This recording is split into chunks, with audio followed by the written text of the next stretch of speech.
Hello Frugal fans, this is the Frugal Gamer and I'm reviewing my stash to save you cash. And today I'm going to be reviewing Captain America and the Avengers for the Nintendo Entertainment System.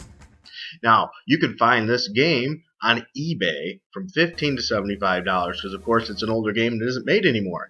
Now with that price, you might want to consider hunting garage sales and try to find it for cheaper. Or even, I'm not saying I promote this, but some people would consider using emulators. Now, I just wanted to give a shout out to Quixotic Rage for requesting this review. If anyone else has a game they'd like me to review, please let me know in the comments so I can help you with that further. I also plan on maybe in the future reviewing the Super NES version of Captain America and the Avengers as well.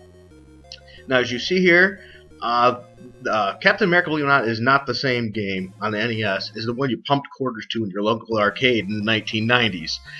Instead, the NES version here is a side-scroller action platform game, and the only playable characters in this version are Captain America and Hawkeye, so you don't get Iron Man or the Vision. In this game, Captain America and Hawkeye, their mission is to save Vision and Iron Man from the Mandarin, and then later beat the Red Skull. In this game, you'll face Red Skull, Ultron, Crossbones, the Wizard, and on the way you'll also face a legion of thugs that stand between you and your fellow Avengers. This game reminds me a bit of Mario Bros. 3 with the overhead map layout, and lets you choose where to move your characters. And you can pick to move Cap or Hawkeye, and to go to different locations on the map. Now, if you work their way together onto one spot, you can change from Hawkeye and Captain America. So instead of seeing Cap and Hawkeye's head, it'll change to a large A on the emblem on the map, which means you can therefore use both characters. In each stage, as you see here, I'm side-scrolling through a wood stage, you will work to find a crystal, and that crystal will open up the exit as you see flashing on the screen, because I found the crystal saying you can go to the next section. Now, while you're on your journey as well, you'll collect hearts to replenish your life. And it's wise, if you have the ability, if you have Hawkeye and Cap together, to switch characters, based on whatever character needs health, so that you don't waste them. Now, the game also has a small RPG element, in which you collect gems to power up your characters, giving them attacks that are more powerful and increasing their health. The game progresses in difficulty as you go through levels. So, where you will get damaged more from your enemies. So you'll definitely want to make sure you get those upgrades. This game also gives you, at the end, another option called two-player battle mode, if you will, where you can play and fight each other. But to be honest with you, compared to most fight games and stuff, this is not really any added value. Heck, even when the game was new, I didn't see as much added value. Now, there is some pros and cons to this game. One, the controls are very responsive and works very well. I did use this, the regular NES system, and in this case here is what you're seeing on the screen, is me actually using the Retron 5 unit to play this review. The levels are colorful in this game too. The sound effects are also good considering for the sound effects for its time. But this game has a lot of cons to it. The enemies in this game are very repetitive and they lack variety, including the mini-bosses. There's only 2 types that constantly repeat. The platform-style levels seem repetitive as well. You go through 3 basic platform type of levels, and it just repeats, like the woods, enemy base kind of thing. It's just very repetitive. The game music is also repetitive. As I recall, there's only 2 types of music, and it could be better. For example, why not something heroic? So it seems like the game skimped on the music. The game may seem monotonous, too, due to the repetitive level design. It's just a lot of the same. If you get defeated, and this is a big gripe here for a lot, if you get defeated, the hero gets captured, and they get moved on the map, usually several areas back, which makes you have to backtrack through the levels that you've already passed. Or you'll have to find a little icon with the fallen Avengers' first initial to get them back. This makes you play through 5 or so levels again every time you lose a life, and this can make the game quite tedious. This might even be the game's biggest flaw. Later, you get a Quinjet, though, which enables you to travel easier to avoid playing the same levels again. But you don't get that until you're almost 90% through the game.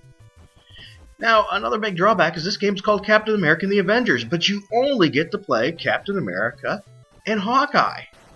So even though it's Captain America and Avengers, you never get to play Vision, Iron Man, or any other Avengers.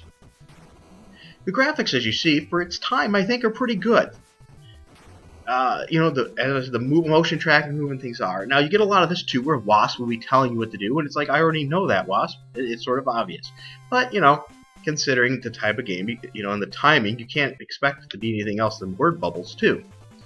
I will say, from when it first came out, I was pretty awesomely stoked because yes, it's Captain America. And the Avengers is gonna be on the regular NES. But with that said, once again, it was nothing like the quarter pumping game version that we used before. Overall, would you get this game? Well, I'm going to be honest with you. If you can find it at a garage sale for maybe $3 or so like that, why not? Give it a shot.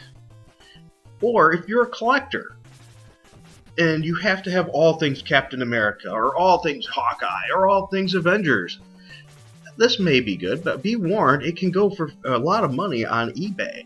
Unless you want just the open cartridge, which you can get probably around $15, if you want to get more of like the box and things like that, you're looking up to as much as $80.